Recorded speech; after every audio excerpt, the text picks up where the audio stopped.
पुत्र का जन्म हुआ है, उसमें मेरे पुत्र की आयु मात्र 12 वर्ष है। अब तो संतों से पूछा, ऐसा क्या उपाय करें कि पुत्र की आयु दीर्घ हो जाए। सभी ने कहा एक उपाय है, तुम्हारे पुत्र से भगवान शिव की पूजा करो, क्योंकि शिव जीवन देने वाले हैं। वो साक्षात महामृत्युंजय, जिसने मृत्यु को जीत रखा है। अब तो श्रृंगी ऋषि भगवान शिव की आराधना में लग गए और इतना प्रेम भगवान शिव से हो गया।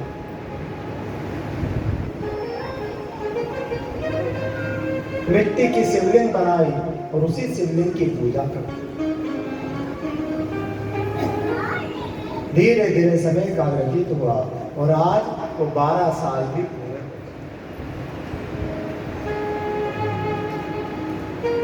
यमराज ने देखा, यमदूतों को भेजा, जाओ जाकर उस श्रृंगी ऋषि को लेकर। और जिस समय गए उस समय श्रृंगी ऋषि क्या कर रहे थे? भगवान शिव की पूजन कर रहे थे। दूतों ने अनेक प्रयत्न किया पर प्राणों को खींच नहीं पाए। लौट के यमराज के पास चले गए। यमराज खुद आए हैं। आज मृत्यु के देवता श्रृंगी के प्राण को खींच लेते और जैसे ही काल पास को गले में डाल के प्राणों को खींचने लगे। आज बालक घबरा गया और दौड़ के भगवान शिव को अपनी बाहों में भरा। और जैसे ही बाहों में भरा, उसी शिवलिंग में से साक्षात नंदी पर बैठे हुए विकराल रुद्र रूप को धारण किए हुए महाकाल भगवान प्रकट हुए हैं। बोले महाकाल भगवान जय हो। अरे काल, तू मेरे भगत को ले जाने आया है, मैं अभी यहीं पे तुझे समाप्त कर दूंगा। यमराज ने कहा, पर प्रभु विधि का विधान है, 12 साल इसकी उम्र। भगवान शिव ने कहा, तुम्हें पता नहीं यमराज, जो जीव एक बार मेरी शरण में आ जाता है मैं उसके भाग्य को भी बदल देता हूँ। इसकी 12 वर्ष की आयु थी, आज मेरा आशीर्वाद है ये दीर्घ आयु होगा, चारों वेद शास्त्र उपन्यास आदि का ज्ञाता। और वहीं पे उस काल पे भगवान की विजय हुई, इसलिए भगवान का नाम पड़ा महाकाल। इसी महाकाल की कथा को शिव महापुराण में दिया है। एक चंद्रसेन नाम के राजा थे। भगवान शिव के परम भक्त जब तक भगवान शिव का दर्शन नहीं करते, जब तक जल भी मुंह में नहीं लेते। 24 घंटा शिव शिव शिव शिव शिव शिव का चिंतन करते।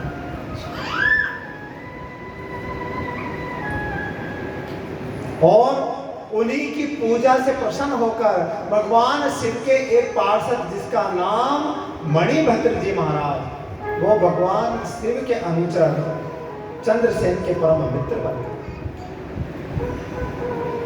और उन्होंने उसी से प्रसन्न होकर एक चिंतामणि नाम की मणि को प्रदान किया। ये मणि कैसी है? का कौस्तुभ मणि से भी 100 गुना ज्यादा चमकदार है। जो इस मणि को धारण करता है, ऐसा लगता है मानो साक्षात सूर्य उतर के धरती पे आ गए। और मणिभद्र जी की दी हुई मणि को चंद्रसेन सदा अपने हृदय में धारण करते हैं। जब भी सभा में बैठते हैं, ऐसा लगता है मानो देवताओं की सभा के बीच में भगवान सूर्य विराजमान। नित्य भगवान शिव के मंदिर में जाते हैं, उस महाकाल के मंदिर में जाकर सेवा करते हैं, आराधना। एक समय की बात, उस मणि का इतना प्रभाव हुआ, आसपास के देशों में खबर फैल गई उस मणि की। ये चंद्रसेन के पास ऐसी मणि है, ऐसी मणि। और उस मणि को लेने के लिए आज सारे देशों के राजा एकजुट हो गए और चंद्रसेन पे आक्रमण करने के लिए उज्जैन नगरी को गए।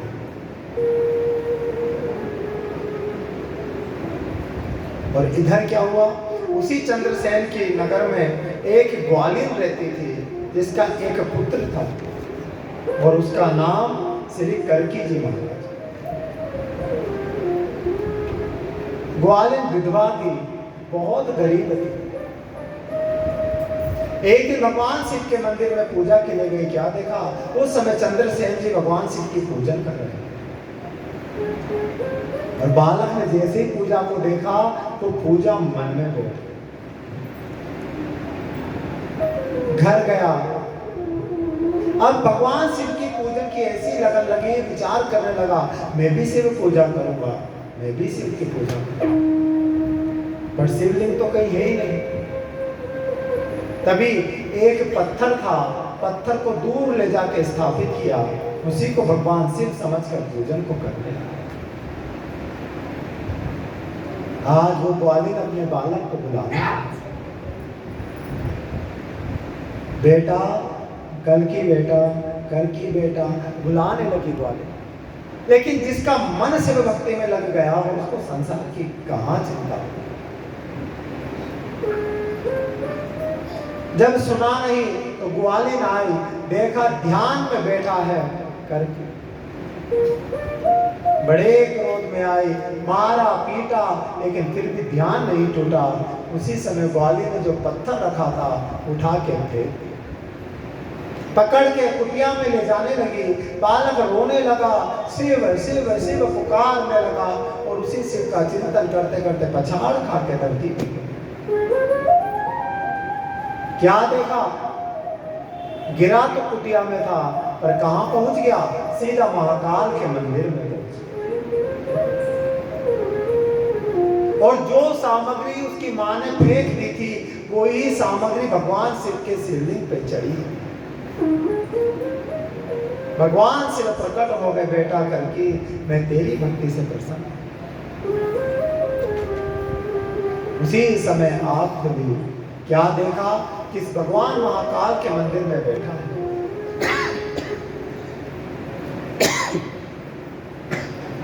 और उसकी जो कुटिया थी वो बहुत सुंदर रत्नों का महल बन गया। महल में जाके देखा, उसकी मां किसी रानी पटरानी से कम नहीं लग रही, चारों तरफ मणियों की आभा। आज बालक ने अपनी मां को उठाया, मां ने उस वैभव को देखा, बालक ने सारी बात को बता दी। अब तो उस बालक की मां ने जाके चंद्रसेन को खबर दी। अब तो ये खबर पूरे देश में फैल गई, और उसके जो शत्रु थे उसके भी कान में बात चली। आज जितने भी राजा थे विचार करने लगा, जब उज्जैन के बालक में इतनी ताकत है कि वो शिव को प्रकट कर सकता है, तो उसके राजा में कितना बल हो। आज सारे राजा आए हैं और चंद्रसेन से क्षमा मांगी। वहीं पे हनुमान जी महाराज का प्राकट्य हुआ है। आज हनुमान जी महाराज ने किरकी को अनेक प्रकार का उपदेश दिया है, और देखते ही देखते हनुमान जी अंतर ध्यान हो गए। वहीं पे भगवान महाकाल का प्राकट्य हुआ है। बोले महाकाल भगवान जय हो। तो ये चंद्रसेन और किरकी के लिए भगवान महाकाल की स्थापना हुई।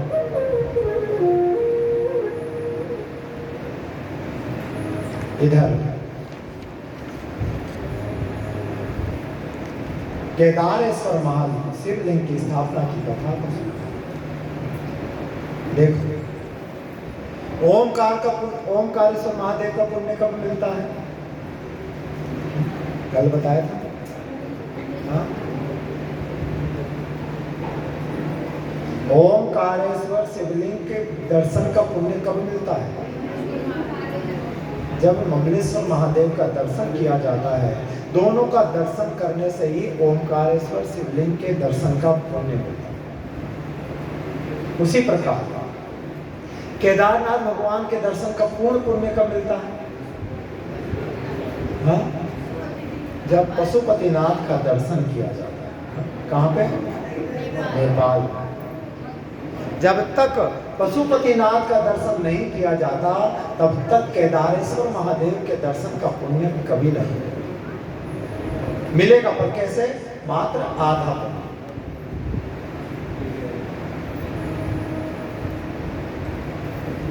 देखो,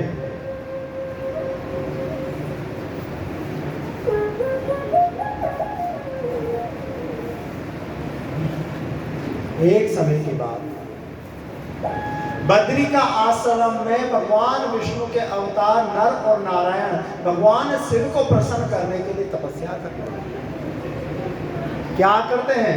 का मिट्टी का शिवलिंग बनाते हैं और उसी पे भगवान शिव की आराधना करते हैं।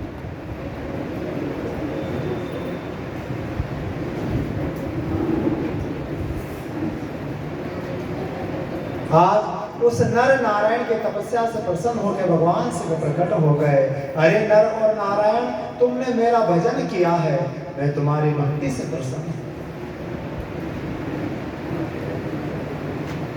बेटा तुम्हें क्या चाहिए? का महाराज, ये जहां हम तपस्या कर रहे हैं ना, ये पवित्र स्वर्ग के समान नगर है और हम यहाँ पर केवल आपकी कृपा पात्र के मात्र तपस्या कर रहे हैं। और यदि आप हम पे थोड़ी भी कृपा करना चाहते हो तो इतना कृपा करो कि जिस शिवलिंग को हमने बनाकर आपकी पूजा किया है उस लिंग में सदा आपका वास, आप सदा के लिए यहीं पे रहो। और जो भगत आपका दर्शन करने के लिए आएगा, आपकी पूजन करेगा, वो जीव कभी दोबारा गर्भवास में प्रवेश नहीं करे और वो सीधा आपके परम धाम की गति को प्रदान करे। भगवान शिव ने कहा, जाओ, मैं आशीर्वाद देता हूँ, सदा के लिए यहीं पे निवास कर। और उसी रूप में भगवान सदा वहीं पे निवास करने लगे। वही भगवान कौन? श्री केदारनाथ भगवान।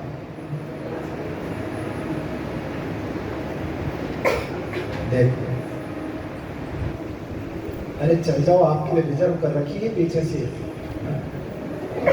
बेचारी सबसे आगे बैठी तो पीछे बुला लिया है? वो अच्छी नहीं लग रही थी कि आगे बैठी बैठी?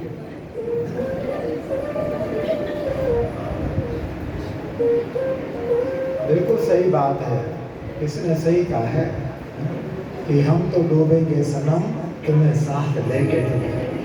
हम तो पीछे बात करेंगे, तू भी आ जा। तू घर के लिए क्यों आगे रहती है? तू भी हमारे साथ बात कर। तो माता जी इतनी अच्छी जगह, वीआईपी जगह बैठी थी, बताओ।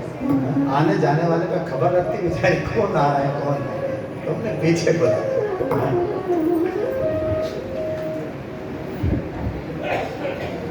राधे राधे।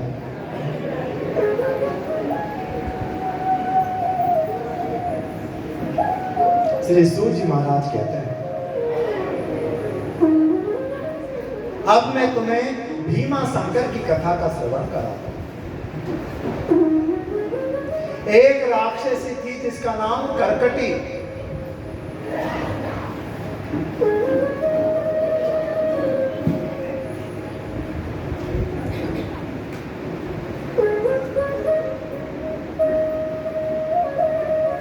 है सोनकादिक ऋषि। पूर्व काल में एक बहुत भयंकर राक्षस हुआ जिसका नाम भीम। ये किसका पुत्र था? ये करकटी नाम के राक्षसी का पुत्र।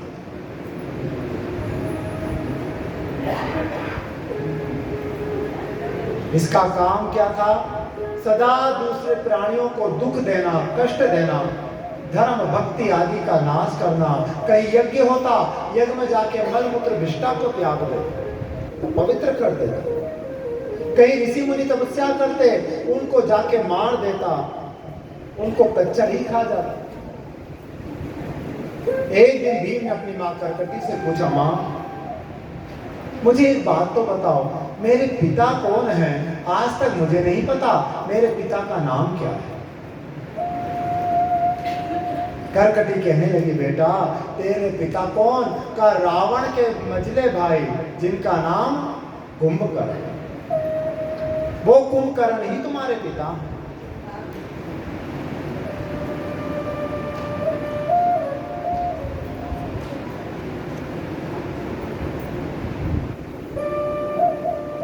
करकटी कहने लगी, बेटा उस कुंभकर्ण ने क्या किया? मेरे पिता करकट और माता पुष्कसी को मेरे भाई बंधुओं के साथ में मार दिया।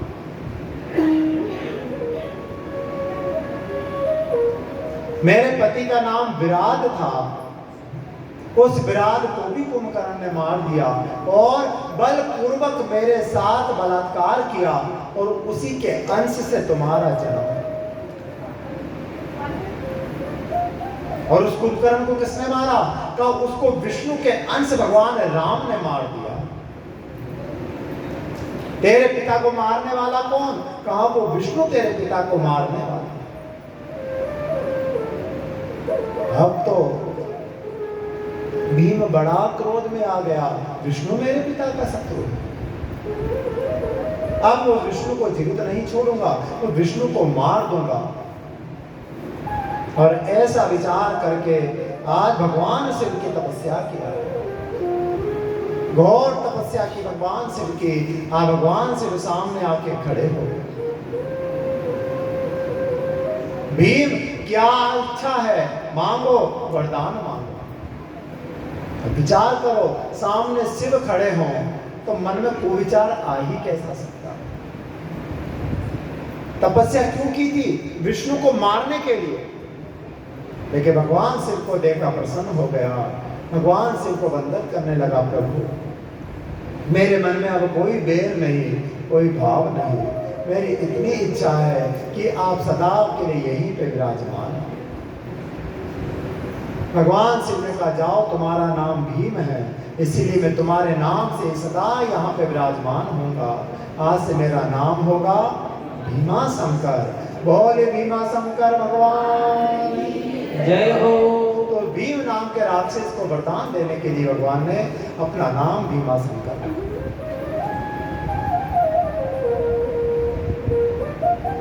विश्वनाथ, काशी विश्वनाथ भगवान की कथा का वर्णन किया। ये काशी क्या है? भगवान शिव की सबसे प्रिय नगरी। ये कोई पृथ्वी पे बनाई हुई नगरी नहीं है। एक समय की बात, परम शिव और आदि शक्ति विराजमान था।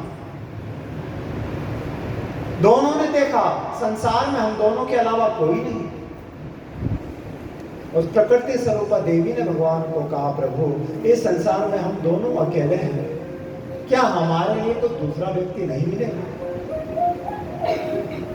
तभी भगवान ने एक सुंदर नगरी का निर्माण किया और अपने ही अंश से एक पुरुष को प्रकट किया और उसी देवी के शरीर से एक स्त्री प्रकट हुई। जो पुरुष प्रकट हुआ वो कौन? महाविष्णु उस भगवान शिव के शरीर से प्रकट हुआ और उस प्रकृति स्वरूपा से वही आदि प्रकृति मां लक्ष्मी का प्राकट्य है। दोनों ने उसी काशी नगरी में जाकर भगवान शिव की घोर तपस्या की और उसी तपस्या का फल कि भगवान शिव वहीं पे अपने अवतार के द्वारा प्रकट हुए। और भगवान विष्णु को वरदान देने के लिए सदा के लिए विश्वनाथ के नाम से वहीं पे स्थापित हुए। भगवान विष्णु कहने लगे, नाथ आप सदा हमारे साथ रहें। तभी भगवान ने अपने शरीर से दूसरे शिव को प्रकट किया। देखने में दोनों एक जैसे हैं, ये नहीं समझ में आता कि शिव ये हैं कि शिव ये हैं। वही शिव सदा काशी में 84 रूपों में विद्यमान हो। तो आज भी देखो, जो भी मनुष्य काशी की पंचकोशी परिक्रमा करता है उसको साक्षात कैलाश परिक्रमा का फल प्राप्त होता है। आप लोग गए हैं काशी? गए हैं तो पंचकोशी परिक्रमा किया है कभी? हाँ, उसमें 84 शिवलिंग प्रवेश करते हैं। एक एक शिवलिंग का पुण्य क्या है? का एक एक शिवलिंग के दर्शन से एक एक योनि समाप्त हो जाती है। एक शिवलिंग का दर्शन करो, 1 लाख योनि अपने आप खत्म हो जाएगी। और 84 शिवलिंग का जो दर्शन करता है उसके जीवन में कभी दोबारा 84 लाख योनियों में प्रवेश करने की आवश्यकता है। इसलिए भगवान का नाम पड़ा विश्वनाथ, जो सारे संसार के नाथ हैं, जो संसार के अधिपति हैं, जो इस विश्व के राजा हैं, इस विश्व के पिता हैं। अनेक कथाओं का वर्णन किया है।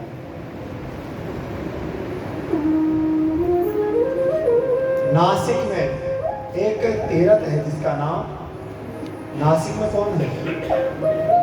त्र्यंबकेश्वर। त्र्यंबकेश्वर की बड़ी सुंदर कथा होती है। एक ऋषि थे जिनका नाम गौतम ऋषि। सुना है ना गौतम ऋषि का नाम? और इनकी पत्नी कौन? अहिल्या। रामचरितमानस में भी वर्णन आता है कि गौतम नारी श्राप अवसा उपल देह धरि धीर चरण कमल रज चाहते कृपा करो। ये वही अहिल्या और वही गौतम की कथा। गौतम किसके भक्त थे? का भगवान शिव के परम भक्त थे।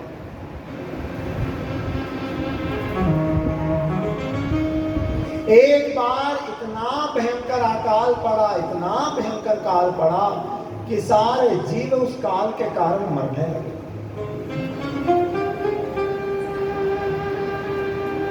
अभी तक गौतम ऋषि थे ना, दया आ गई, क्योंकि संतों का तो हृदय ही ऐसा होता है भाई कि संत हृदय नवनीत समाना प्रेम है प्रकट।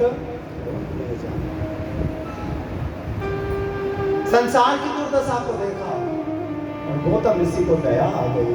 आज गौतम ऋषि ने वरुण देवता की तपस्या की। वरुण देवता प्रसन्न हो गए। गौतम ऋषि आप क्या चाहते हैं? महाराज इतनी बरसात करो, इतनी बरसात करो कि काल खत्म हो जाए। वरुण देवता ने कहा नहीं नहीं गौतम, ये मैं नहीं कर सकता, क्योंकि ये तो देवताओं का कोप है और मैं देवताओं के विरुद्ध कोई कार्य नहीं कर सकता। तो एक काम करो, तुम एक कुंड का निर्माण करो, मैं सदा उस कुंड में निवास करूंगा और उस कुंड का जल को कभी सूखने नहीं दूंगा। गौतम ऋषि ने एक हाथ से कुंड को खोदा और उसी में वरुण देवता सदा के लिए निवास कर। अब उस कुंड की विशेषता क्या कि उसका पानी कभी नहीं सूखता।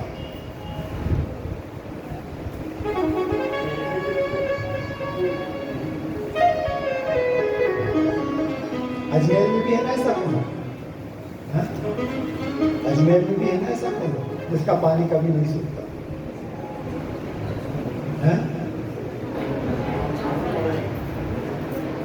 चामुंडा माता,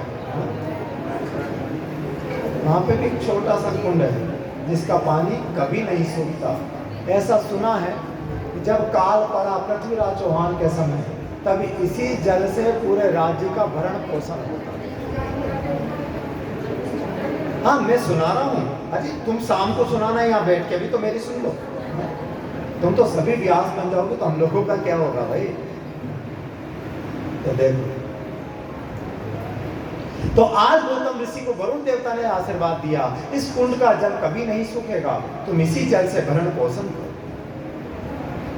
अब तो उसी जल से खेती को सींचना शुरू किया और गौतम ऋषि ने गेहूं, धान आदि की खेती को प्रारंभ किया। अब तो खेतों में फसलें लहराने लगी। इधर दूसरे ऋषि मुनियों को पता लगा, आज दूसरे ऋषि मुनि भी गौतम ऋषि की कुटिया के पास आके रहने लगे, वहीं से जल भरते, वहीं से अपना भरण पोषण करते। एक समय की बात, ऋषि पत्नियां जल लेकर आ रही थी, पर किसी कारण से विवाद हो गया। किससे? गौतम की पत्नी अहिल्या से। अभी तो स्त्री का स्वभाव है ना, कभी कभी बातों बातों में लड़ लेती। आज अहिल्या तो इस बात को भूल गई, लेकिन ऋषि पत्नियों ने इस बात की गांठ बांधी। अपने पतियों के पास गई, अपने पतियों को कहने लगी, देखो कैसे भी करके गौतम ऋषि से ये आश्रम खाली करवा दो। अब तो ब्राह्मण लोग विचार करने लगे, गौतम ऋषि को ऐसे कैसे निकाल दें। तभी सारे ऋषियों ने भगवान गणेश को वंदन किया है, गणेश भगवान की पूजन किया। उन्हीं की भक्ति से प्रसन्न होकर भगवान गणेश प्रकट हो गए। कहो ऋषियों, कैसे बुलाया मुझे?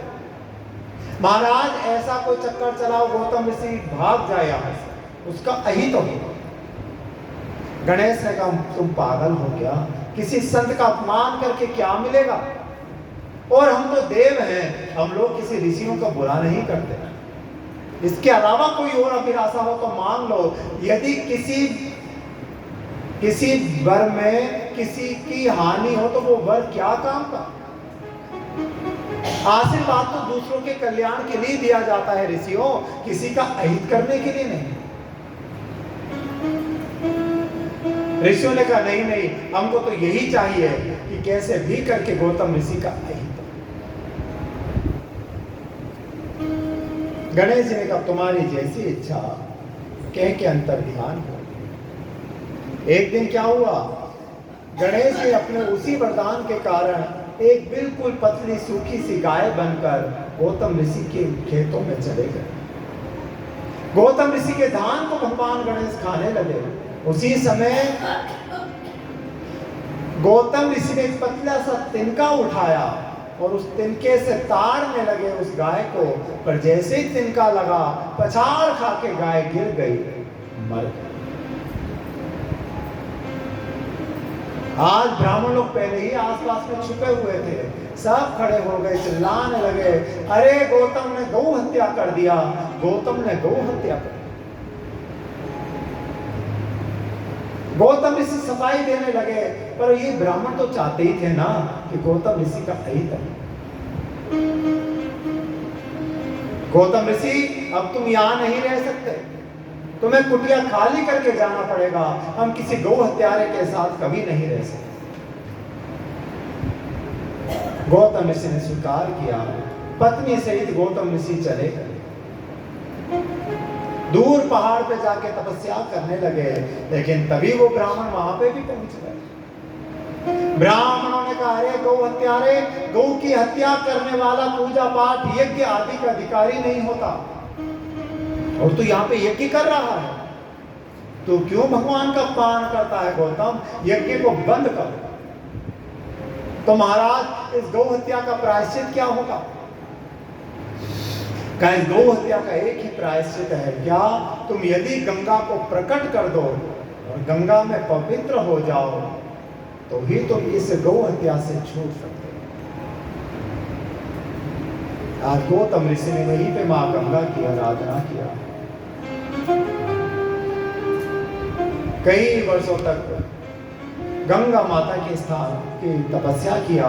मां गंगा प्रकट हो गई। कहो गौतम ऋषि क्या चाहते हैं?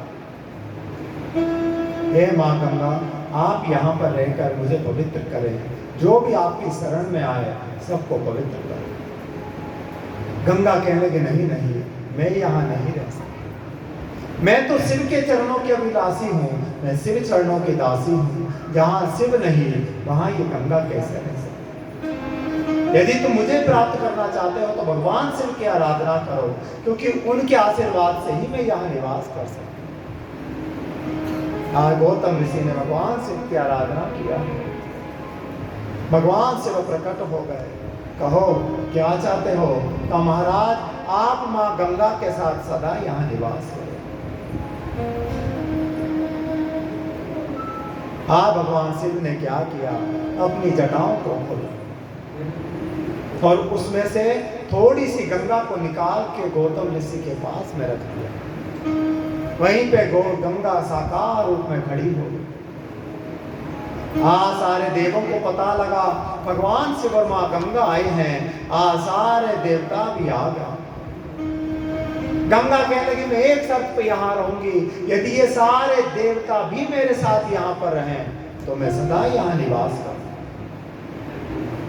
देवताओं ने कहा, हम रोज तो यहाँ नहीं रह सकते, पर जाओ, हमारा आशीर्वाद है। जब बृहस्पति सिंह राशि में प्रवेश करेगा उस समय हम सारे देवता यहीं पे निवास करेंगे।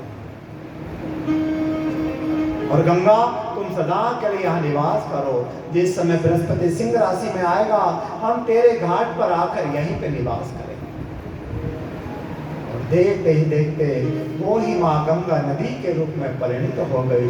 गौतम ऋषि ने प्रकट किया था, इसलिए उस गंगा का नाम पड़ा गौतमी नदी, यानी गोदावरी। गोदावरी कौन है? ये वही गंगा माता का एक अंश है। बोलिए गंगा मैया जय हो। भगवान शिव जाने लगे, तभी गंगा ने चरण पकड़ लिए, नाथ आप कहाँ जा रहे हैं? मैं यहाँ क्या अकेली रहूंगी? नहीं, आप सदा मेरे साथ यहीं पे निवास करो। भगवान शिव ने आशीर्वाद दिया है, जाओ यहाँ पे मैं सदा त्र्यंबकेश्वर नाम से विद्यमान रहूं। जो जीव सदा मेरा यहाँ पे दर्शन करेगा, वो जीव गौ हत्या, ब्रह्म हत्या, गुरु हत्या आदि पापों से छूट जाएगा।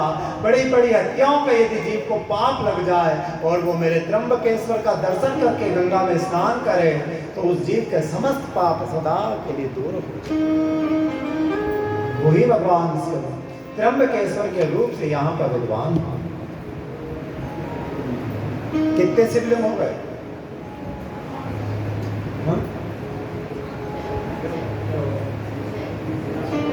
छह जगह जाके आए थे तुम लोग?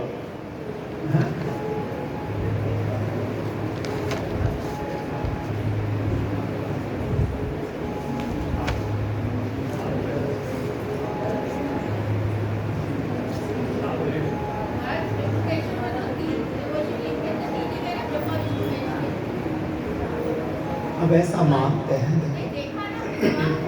नहीं, वहाँ है वो ठीक है, हम भी जाके आए, ऐसा नहीं है, लेकिन शिव पुराण में 3 का कहीं वर्णन नहीं है। शिव महापुराण में तो केवल भगवान एक अंश से प्रकट हुए। अब ऐसे तो कई तीर्थ हैं जहाँ पे भगवान तीनों रूप में है, ब्रह्मा विष्णु महेश में, लेकिन शिव पुराण में मात्र एक ही लिंग के वर्णन किया। तो 8 लिंगों का दर्शन हुआ। अब 9वें कौन? श्री वेदनाथ भगवान। ये वेदनाथ भगवान यहाँ कैसे आए? सूत जी कहते हैं, अरे ऋषियों, तुमने रावण के विषय में तो थोड़ा सुना होगा ना।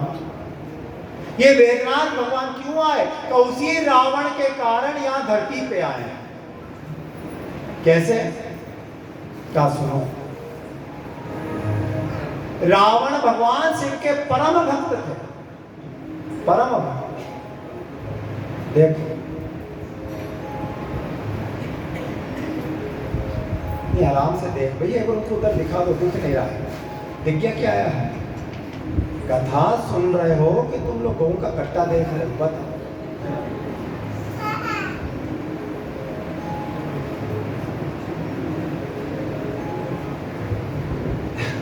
क्या कहें तुम लोगों के? 7 दिन हो गए समझाते समझाते समझाते, हमारा तो गला खराब हो गया तुम्हें समझाते समझाते, पर तुम्हारे कुछ ही पल्ले नहीं पड़े।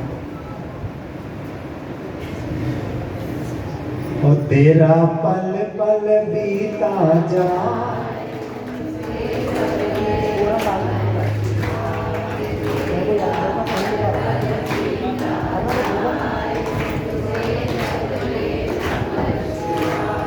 ओम नमः शिवाय, ओम नमः शिवाय, ओम नमः शिवाय।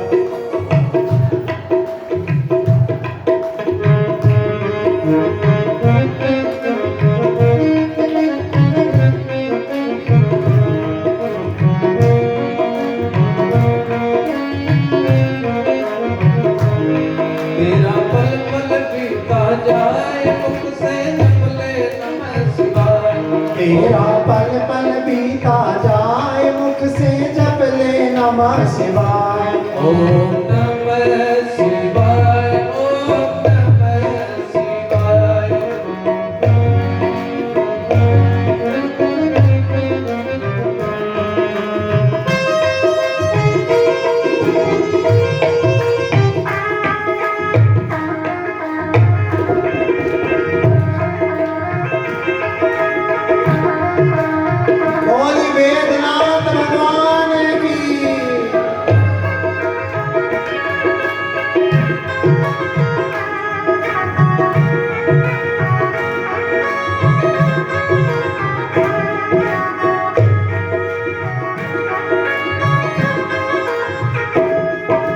शिव शिव तुम हृदय से बोलो, मन मंदिर का पर्दा खोलो। शिव शिव तुम हृदय से बोलो, मन मंदिर का पर्दा खोलो। शिव शिव तुम हृदय से बोलो, मंदिर का पर्दा खोलो। शिव शिव तुम हृदय से बोलो, मन मंदिर का पर्दा तेरा अवसर खाली न जाए, मुख से जप ले नमः शिवाय। तेरा अवसर खाली न जाए, मुख से जप ले नमः शिवाय। ओम नमः शिवाय, ओम नमः शिवाय। ओम नमः शिवाय, ओम नमः शिवाय। तेरा पल पल बीता जाए, मुख से जप ले नमः शिवाय।